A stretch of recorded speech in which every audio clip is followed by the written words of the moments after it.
Welcome to the Advanced Freelancing Podcast. Every week, you'll hear strategies for building your online service-based business your way. And now, here's your host, veteran freelancer, author, and TEDx speaker, Laura Briggs. Thanks, everybody, for tuning in to another episode of the Advanced Freelancing Podcast. I'm very excited about this week's guest because it's very rare that I have met one of my podcast guests in person, and it took a long time, but I did finally meet her in person. So welcome to the show, Kimber. I'd love for you to just sort of introduce yourself and tell my guests a little bit about your background.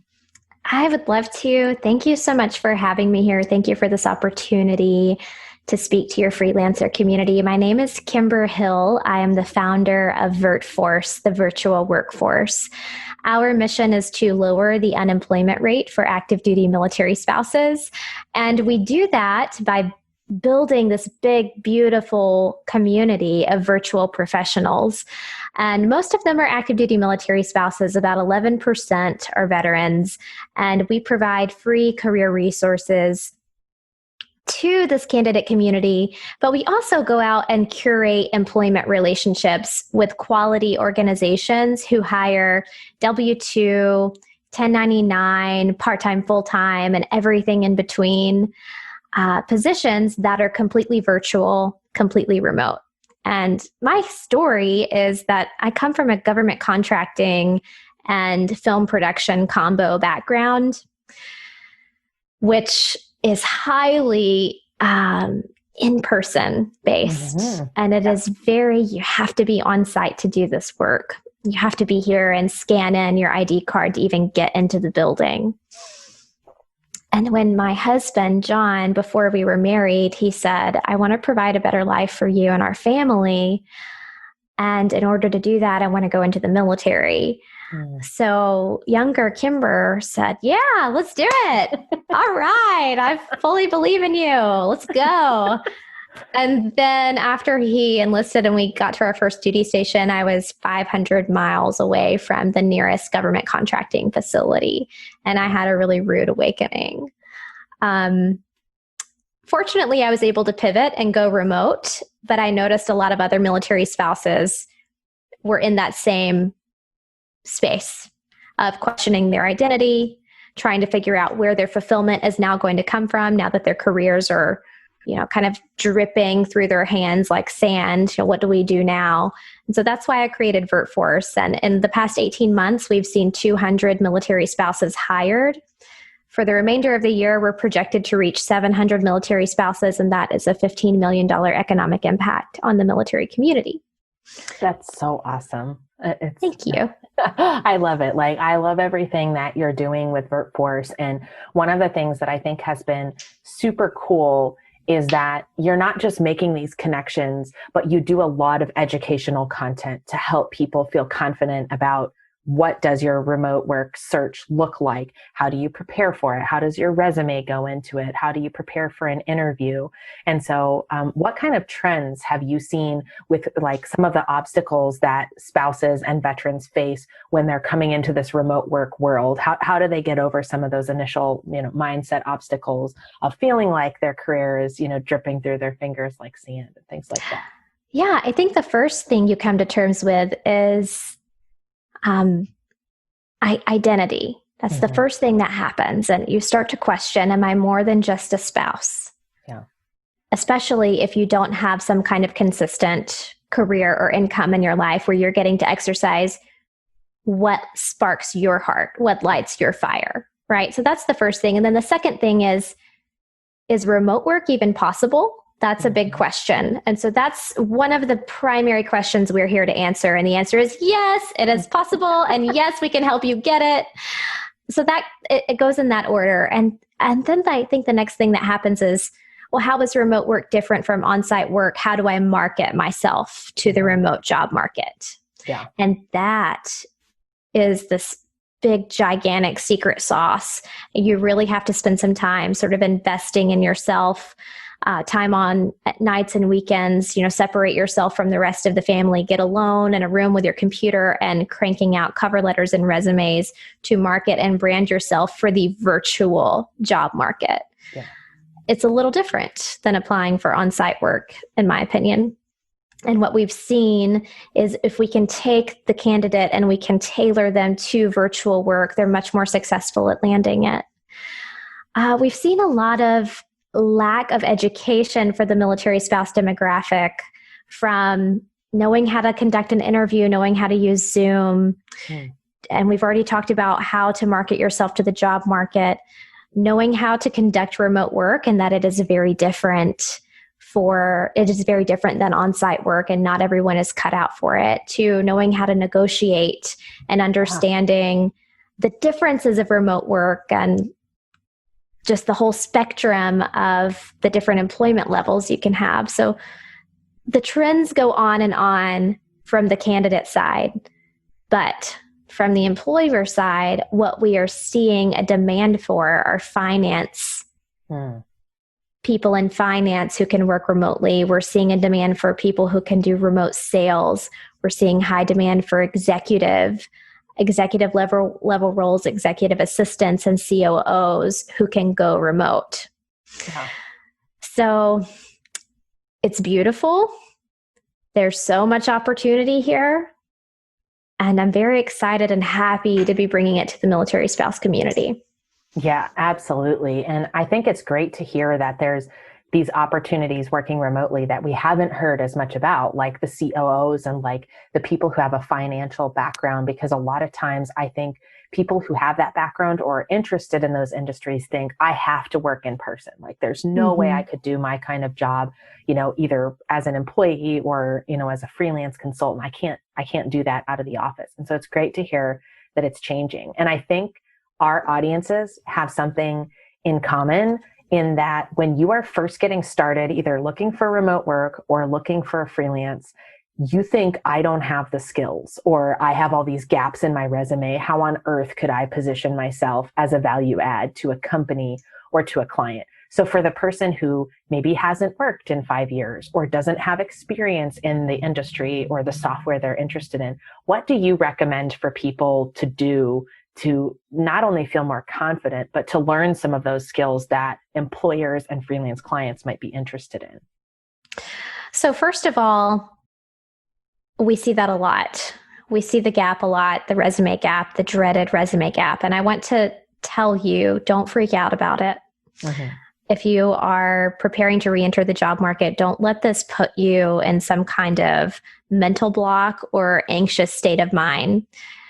Tell yourself, I'm not the first person to deal with this, and I will not be the last person to deal with this, and smile because you're going to get through it.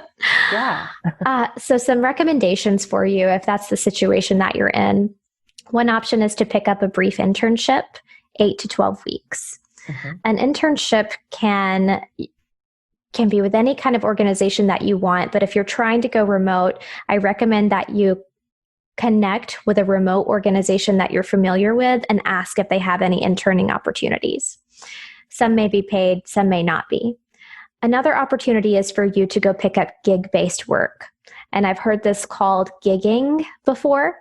And I know that Laura probably talks about using sites like Upwork and Fiverr to begin building your portfolio and building your experience. The reason why this is great for you is because, number one, you're getting project management experience. Every single time you are picking up a project from an Upwork or a Fiverr, you are getting project management experience because you are governing that project from inception and kickoff to project closure, and the deliverables are transferred.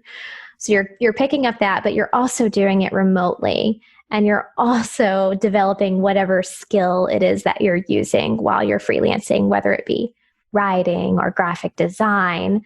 These are just amazing assets for you to be packing into your portfolio. So these are all recommendations for you. I also would say, if you're planning on going back to work, if you're planning on picking up a remote career, be prepared for it to take up to 9 to 12 months for you to find something sustainable and long-term, especially if you have that gap. So just accept that. And if it happens sooner than then, celebrate, right? Yeah. But from day 1 to month 9, you've got to be filling that gap. You've got to be pouring into yourself and building your resume back up. And that's okay. It's a fun process. And it is very much a process. And you're going to be so proud of yourself when you're finished and you get to that goal. I love this idea of like, you're not the first person to go through this, because a lot of times people forget we've all had a beginning. Like I had my first client ever at some point too, right? Like and it was not perfect and none of my materials were perfect. And like you get over that and everything starts to snowball and build on itself. So you're not the first person who's had a gap in their resume, and you're not going to be the first person who has a gap in their resume and got hired for a great remote job regardless. Like Amen. there's lots of people who have done it. So don't panic about it, but think about like, okay, what am I seeing in these job ads or in these job listings on Upwork? What software are people asking me to know? What is the hot thing that I can go teach myself in this interim? And you're updating your resume as you go. That was one of the wake up calls with my own resume. Like I just put founder on there, and I think it was you and Jamie Chapman told me like, oh no, that needs to say like director of marketing. And I was like, I am director of marketing in my own business, but I never thought of it like that. But when you're trying to upskill or repackage yourself in a different way, like you mentioned, you're doing project management every time you take on a gig. You're showing that you can meet deadlines every time you take on a gig. A lot of what employers especially are looking for is soft communication skills. And every time you market yourself and negotiate rates with a client and sign a contract and deliver work, those are communication skills that you can translate into a great remote work offer. And I know that whenever I interview someone who's a military spouse and I'm trying to pair them with an opportunity, or, you know, like my executive assistant is a military spouse, I look for the person who has gone above and beyond in trying to teach themselves. Maybe they didn't have all the skills they needed to have with their education or with their employment background because they're a military spouse. But I look for the person who says, I went and got this certification. I taught myself email marketing. I've been doing this with Facebook groups. I interned, it shows drive and passion and interest. And that will stand out to employers far more than you're thinking this resume gap will. That will like almost eliminate the employer even thinking about the resume gap. And I left that out, but you hit it. In addition to doing internships, doing gig-based work, picking up things here and there, train yourself, go get a certification, go get a Salesforce certification, go get the CAPM, CAPMP, go get a QuickBooks Office certification. Yeah. Some things you can get for free. Some things are going to require an investment, but invest in yourself, because if that one certification that might cost you $1,500 gets you a job earning $60,000 a year or $70,000 a year, your ROI is insane. Yeah. Right? And every time you learn something new, that goes in your resume, that goes on your LinkedIn profile. That's something that you can use to further market yourself. This podcast episode is sponsored by my course, The Guide to Killing It on Upwork. Inside the course, you'll learn all my secret tips and tricks for how to search for jobs, find the right clients, have an amazing profile that attracts people to work with you before they even know you, and how to write a killer pitch that gets your clients' attention and stands you way above the competition. If you're interested in learning more about how to enroll in this course, check out tinyurl.com/guide to Upwork course. And I think one place where a lot of people, if they have the confidence to get through the application stage, then comes the interview, which is what they've been waiting for. But it's also the scariest part of the process, because they go, oh no, I got what I wanted. I got the interview. But interviewing remotely and virtually, you still have to be professional. And so what tips do you have for people who are doing a remote or virtual interview, or even like freelancers? We have to get on Zoom calls or Skype calls with clients all the time and put our best foot forward. What tips do you have for people who are totally new to that world? I have some amazing tips. In fact, I have a free course called How to Ace Your Virtual Interview in Under 30 Minutes, which, yes, loves, if you have an interview today or this afternoon or tomorrow, you can complete this course in 30 minutes. And it's absolutely free. It's 4 parts. We go over technology, which there are some basics in technology that you would think everyone knows. But the reality is, if no one's ever sat down and told you about the tech you're going to be using in your interview, you may not know.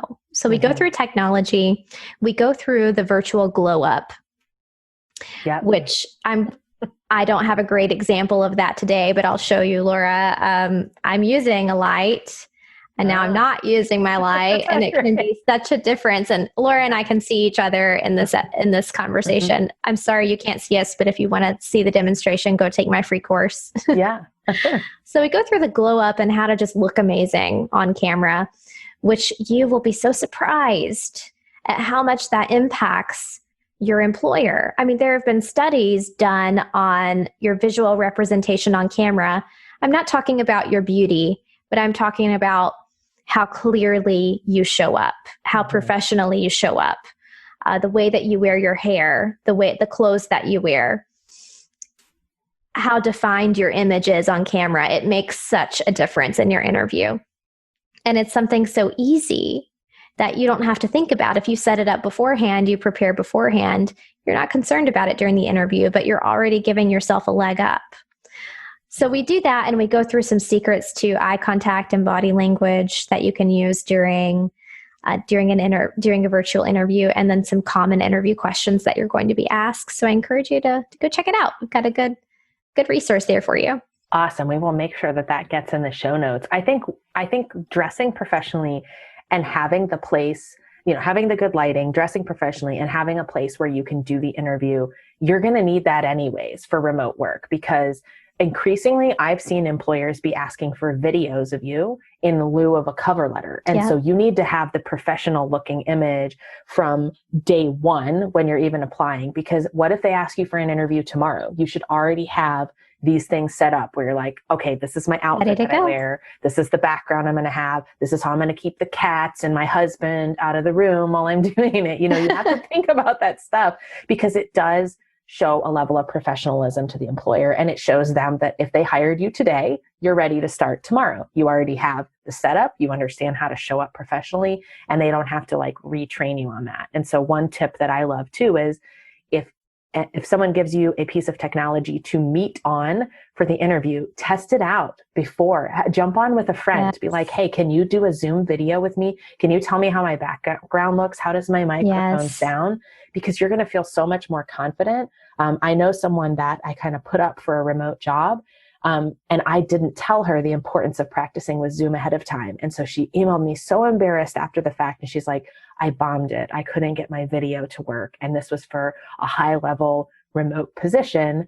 And they expected that, right? They want to be able to see that you are ready to go with the basic level of technology. So if something scares you, ask your spouse to go in another room in the house. Hey, can you get on Zoom? Can you get on Skype with me? Can you get on Google Hangouts? I need to just make sure that I look great and I sound good. They will give you that feedback. And then you don't have to worry about it the day of, because the day of your phone call or your interview, that should be your focus, how you can bring value to that person in the moment. Absolutely. And we cover that in our course, but we also talk about specifically, what are you going to do to keep someone from knocking on your door, someone from ringing the doorbell? And I'll share this tip with you. Make a sign, honey. It takes 5 minutes to make a sign that says, do not ring my doorbell between these times. Do not come in my office between these times. Just go the extra mile and do that, because I have been on an interview before and someone just drops by just to say, hey. Never in a million years would they have come by if I wasn't on an interview, right? Right. But because I'm in the middle of something very important, my friend just pops in to say, hey.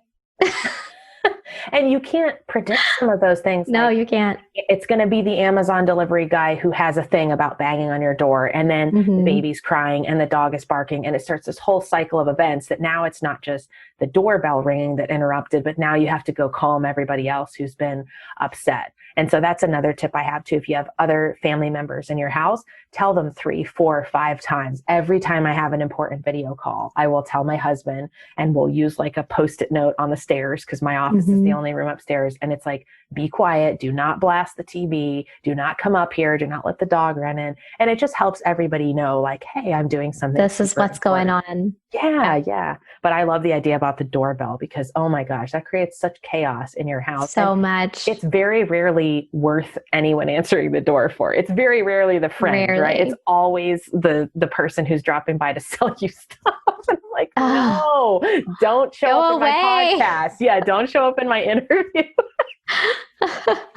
Oh, that's crazy. That's so relevant. We had such an issue with that recently that we ordered a no soliciting sign from Amazon and it got lost in the mail.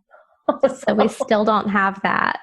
But it's such an issue in our new city where we live.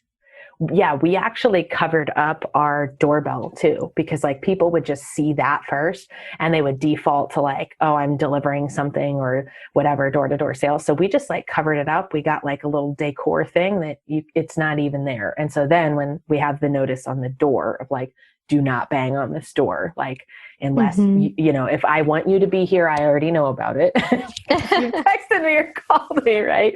Right. But yeah, those things are important because even though you can't always control it, it shows the employer or the client that you're talking to that you thought about it, that you carved out this time specifically for them and you're not allowing interruptions or distractions. And it's a really good indication for someone who's thinking about working with you that you take this situation seriously and that you're going to show up that way every time. Oh, absolutely. So tell me more about the VirtForce podcast, because I know you've started podcasting recently and your show is great. And so I'd love to hear more about that for my audience. Absolutely. Well, we provide essentially coaching for how to break into the remote game. We created the podcast because we want to make sure that we provide free education to as many people as we can. And we also cover a lot of employers who hire remotely, mostly W-2 positions, some 1099, some gig-based, so maybe relevant to some of you freelancers, which is very encouraging, I believe, to be able to scroll through the podcast and then happen upon an interview with an employer and a hiring manager who says, hey, yes, we hire remote staff. And in fact, it's our primary staffing model for our organization, and to hear why it works for them. So that's the VirtForce podcast. You can just search VirtForce on Apple, Spotify, Stitcher, pretty much anywhere you get your podcasts, and you will find it. Awesome. And I think for any of you more advanced freelancers who are thinking about outsourcing, or companies that are listening and going, where do I find qualified, reliable people? The military community is here, and there are lots of us, and there are many military spouses who are doing the things that Kimber and I have talked about in this episode, making a real effort to upskill and to teach themselves and to be professional. And they want to work remotely and are ready to show up and do that. So don't forget, like, that's always the community that I go to first when I'm hiring something out. I always make sure, is there nobody in the military or military spouse community that can do this? Then I'll look elsewhere. But it's, you know, I'm sure you got this a lot as a spouse too. People always want to know what they can do to support the military and veteran community. And if you're a business owner, this is a great way to do it, because there are so many highly qualified military spouses and veterans out there who are just looking for the right opportunity. And so don't forget to connect with companies like VirtForce and say, hey, like, I have these positions that are open. Can you help me fill them with people who are going to be the perfect fit and are going to show up and do a great job? Yes, and that's exactly what we do. We make partnerships with people who are looking to hire. We have a platform, our job board, where you can actually connect with freelancers who are looking for work. Yeah. And if you have something higher level that you need to recruit for, something that's a little bit more skilled, like an executive assistant, I'm trying to think of other, maybe you're recruiting for a CPA, you're recruiting for a bookkeeper, and you need support in that, and you definitely want to bring it in from the military community, we provide that service as well. Yeah, so definitely check that out. I think you do an excellent job of not just making those connections, but making military spouses and veterans understand how this process works and how they can be most effective. So you talked about how to ace your virtual interview. I know you have a resume boot camp that's coming up. So if you're looking to make a pivot into remote work, or you're just like, I want to do this in addition to my freelance work, and you don't know how to get started, it is a whole different world going remote. And so it's great to look for resources, and VirtForce is an excellent place to find those resources. So I can't recommend it enough. But thank you, Laura. You're so sweet.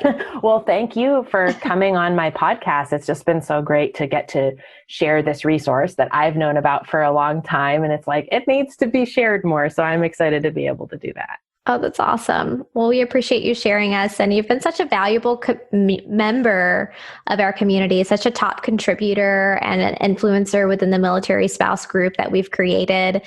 And we appreciate you for that. I'm so glad that I got to take you to PodFest this year and make sure you spoke to the military community. It was very impactful. So thank you. Oh, thank you. And Military Creator Con was just great. It was definitely the highlight of the whole PodFest weekend for me. So I'm so glad